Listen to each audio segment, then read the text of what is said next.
Happy Wednesday, Bayang Karerista.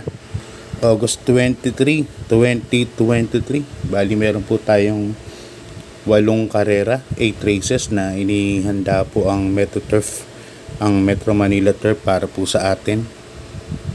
At yun nga, medyo may karamihan po ang mga nagdeklara na mga kabayo.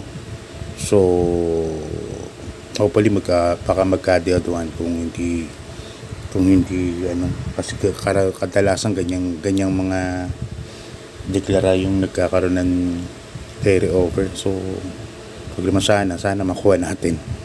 Anyway, ako naman tatikol, santaya lang ako, maliit lang, tapos pagka hindi na ako pick 5 na lang tinatiyan ko, or DD1 para hindi na ako sumusubok ng tikol pag lupo ang karera. So yung kamusta na po yung pangarera nyo Sunday? Napanood nyo po ba yung sprint race ni Gusto Mucho? Well ridden po ni Supremo, Jan Alvin Guse. Napakagaling talagang hinete. Hindi niya binigay yung balya kila Palawig sa aking main event. Makikita nyo talaga pag talagang labasan ng galing. Talagang numero 1 na nga ngayon si Jan Alvin Guse. Kahit di man aminin ng ibang karerista, pero siya na talaga number 1 jockey natin, no? Ang lakas kumayog, ganda diskarte. Tayo nyo, pagdating ng diretso, doon niya yung balya muna kasi lamang ang balya siyempre. Mas lessen ng area nun, kaya ginalugan niyo muna yung balya. Pero pagdating ng diretso, ginitna niya naman. So alam niya na kung may remate pa ng kaliwa kanan. Si Asyong malakas na segundo rin po nakaraan. Kaya lang yun nga, nung pinalo din ni Alvin si Gusto Mucho, meron pa. So parehas lang silang ganong kalakas. Nag-oras nga pala yung 57.8, no? Sa 1,000 meters na mabilis ng pacing. 12 medyo 21, napakagaling ng diskarte. So yan, start na tayo. Race number 1. Rating base class 4, 28 to 33. Meron po tayong 6 runners lang. Umpisa nga po lahat to ng first pick 5 from races 1 to 5. So dito first use ko number 4, Luke Skywalker sa ni Jackie Ace Aguila. Nakalaban nga nila Biglang Buhos yan. Sumabay kay Biglang Buhos yan, si Luke Skywalker. At yun, parehas kami nawalan. Pero si Luke Skywalker mabalik pa nun Kaya sa tingin ko medyo lamang ng konti lang dito. Yan si Luke Skywalker, number 4. Tapos ang second choice ko, isang de bandera, number 3, Winter on Fire. Ito naman si Winter on Fire. Nakita niyo naman nung nanalo po ito, 1,000 meters. Ang kinempo ay 58.4 yata, parang ganun. So sobrang bilis din talaga sa larga, 13.21. So tingin ko solo air po ito.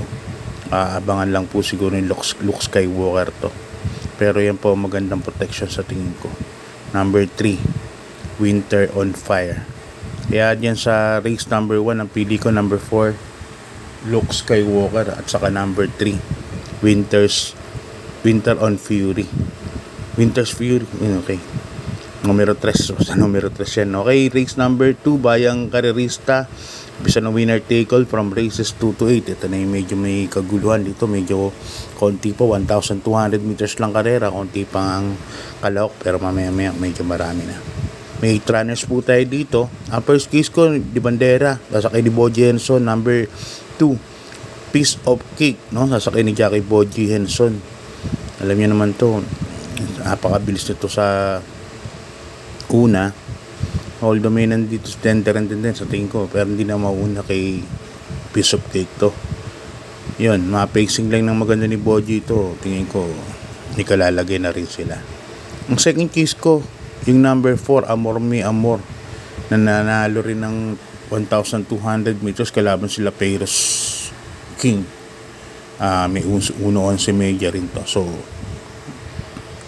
ganda rin ang tinakbo ni Amor Mi Amor, no? Yan ang tingin ko mabigat na kalaban. So yung first case ko number 2, Piece of Cake. Second case ko number 4, Amor Mi Amor. Okay, lipat tayo sa race number 3. Bayang Karerista, Piracom rating base, class 4, 22 to 27 points. Yan, meron po tayong 9 runners dito but 8 betting numbers lang. Dito medyo maraming may panalo. Baba Boom, Aasahan, Gintong Hari, Queen Luis, Viva Forever, Lucky Nono. So, aning may tingin ko malaki mga panalo. So, siyempre pili pa rin tayo. Number 7, Viva Forever. Yan, fan ako niyan ng bagong hinete natin, si Jackie Charles Reyes, no? Napakainang magdala ng bata na yan. Kaya yan ang first case ko. Ang second case ko, yung number 3A. Number 3A, Gintong Hari. Sa akin ni Jackie Boji Henson. Yan, baka magamayin ni Boji Henson to. Si Gintong Hari. Baka sumakto sa riding style ni Boji. Third case ko, lalagyan ko ng third case, number 1, Baba Boom, sa kay ni Jackie A.R. Villegas. Si Baba Boom kasi may magandang tempo po ito, may 1.25 medya to, at saka malakas din po ang mga tinalo nito nung ano siya. Kaya ang pili ko dito tatlo. Number 7, Viva Forever. Number 3, A, Gintong Hari, sa kay ni Boji Henson. Tapos third case ko, number 1, Baba Boom, sa akin ni Jackie Dudong Villegas. Okay, lipat tayo sa race number 4, Bayang Karerista. Ang race number 4 natin, class 5, 5 points, no, split. Malawas sa pinakambabang grupo kasi ito mga placers po ito. May 8 runners po tayo, 1,200 meters lang. Ako solohin ko na para makatipid ng konti. Number 4, Magnolia Ashley, sa akin ni Jan Alvin Guse. Alam ko bagong baba po ito si Magnolia Ashley. Kaya yan ang first case ko. Nakita nyo naman may bilis sa unahan to, tapos pag in off the pace may remate naman. So ibig sabihin meron talaga tong kabahay na to. Kaya yan po ako kay Magnolia Ashley. Ako solohin ko na, sakay pa ni Supremo, no, yan Alvin Guse. Kaya solo ko na po yan, number 4, Magnolia Ashley. Ngayon, kung hanapan nyo ng forecast, yung number 5 na rin, si Maki Boy, ang sa akin ni Christian L. Advincula. So yan, race number 4, Magnolia Ashley. Yan ang pili ko, solo. Okay, lipan tayo sa race number 5, Bayang Karerista, rating base class 5, 6 to 10 points, no, split. Meron tayong 11 runners dito. Yan, ito medyo marami ring may mga panalo dito. Signature Whiskey, 7 of Diamonds, Bagay na Bagay, Paramount, Kentucky Rain, Queen Margot, Rain Go Away, Riding the Tiger. Ang daming panalo po rin sa karera na to. Pero syempre pili pa rin po tayo. First case ko, number 6, Paramount. Yan, Alvin Guse Mount uli. Paramount, laging nalalamado, no? Pero pagka nakakuha niya ng diskarte dyan, nakuha nila ng diskarte dyan, tingom, iinam pa tong kabahay na to. Ganda lahi po niya, saka laging nandun yan. So yan, first case ko, number 7, Kentucky Rain. Yan, susubukan kay Patty R. Ramos Dilema, si Kentucky Rain. Alam niyo naman, galing sa mataas na grupo din po yan. Kaya yan po ang second choice ko, isang diremating kabayo. Tapos third choice ko, kabayo ni Boss JC De Los Reyes, number 10, Rain Go Away. Napakaganda na po ng numero gis na, nasa labas na po siya. At Lester Teso, siguradong makakapesto po kagad yan kay Lester. Yan, unang tatlong pili ko, 6, 7, 10, Paramount, Kentucky Rain Go Away, 6, 7, 10. Okay, lipat tayo sa race number 6, Bayang Karerista, class 5, 5 points. Ito naman yung mababang grupo natin, no? Pinakambabang grupo, mga non-placers po ito para sa grupo 5. Ang first case ko, yung night class nakaraan, number 3, Ariana, Patty Ramos Dilema, sa sakay numero 3. Si Ariana kasi nakalaban namin kila Sincere yan, lakas ng remate yan, at distansya ito 1,400 meters. So yan ang first case ko, Ariana. Nakaraan kasi ba nag 1,000 meters yan, wala masyadong pinakita sa ikli ng karera. Second case ko, number 4, Jack of Gloves. Yan, sasakyan ni Jackie J.D. Calagos. Nakaraan inabot lang po ito. yung si Jacob Labs. Third choice ko na lang si Golden 8, no? Sasakay ni Mike De Jesus.